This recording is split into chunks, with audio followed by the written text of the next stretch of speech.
오늘 전국의 450여 명의 교수님들을 대표해서 총 이렇게 9분이 오셨습니다.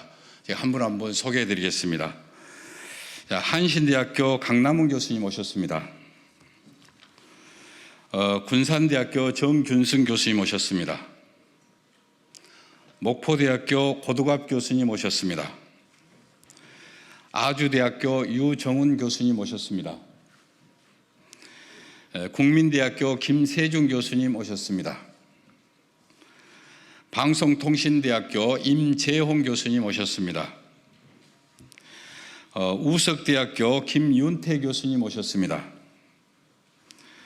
전북대학교 최장한 교수님 오셨습니다.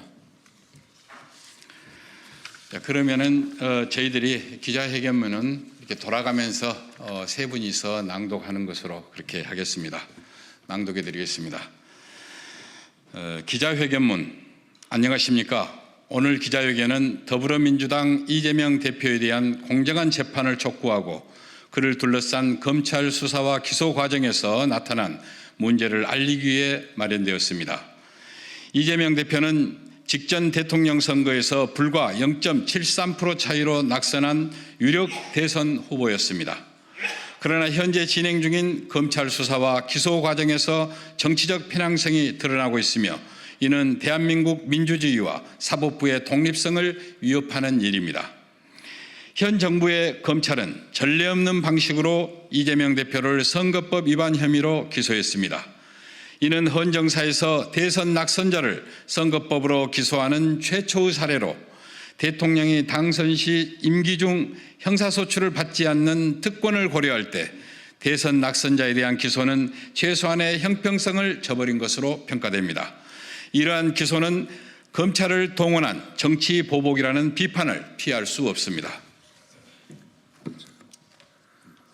공직선거법 위반 외에도 위증교사 혐의 역시 동일한 패턴을 보입니다.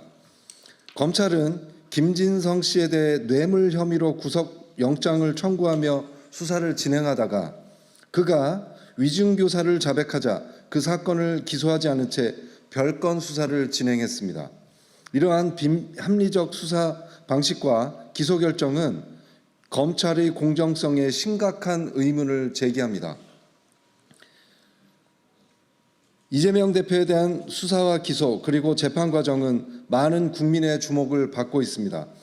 이번 재판의 결과는 이재명 대표 개인의 문제가 아니라 대한민국 국민의 삶과 국가의 미래 그리고 사법부의 독립성에 중요한 영향을 미칠 것입니다. 이재명 대표는 성남시장, 경기도지사, 제1당 대표를 지내며 공적 신뢰를 쌓아온 인물입니다. 그러나 현재 수백 번의 압수수색과 구속영장 청구, 수십 차례의 법정 출석 요구에 시달리고 있습니다.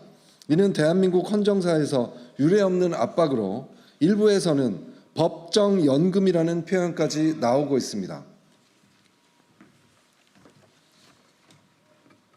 우리나라 헌정사에는 주요 대선 후보가 사법심판대에 오른 사례가 단 3번뿐입니다. 조봉암 선생과 김대중 선생은 정치 권력의 부당한 개입으로 헌법과 사법부의 독립성이 훼손된 사례로 남았습니다.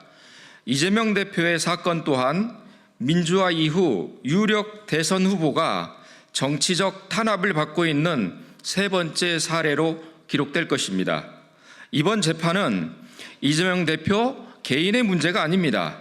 이 사건은 국민의 삶과 대한민국의 미래 그리고 사법부의 독립성에 중대한 영향을 미칠 것입니다.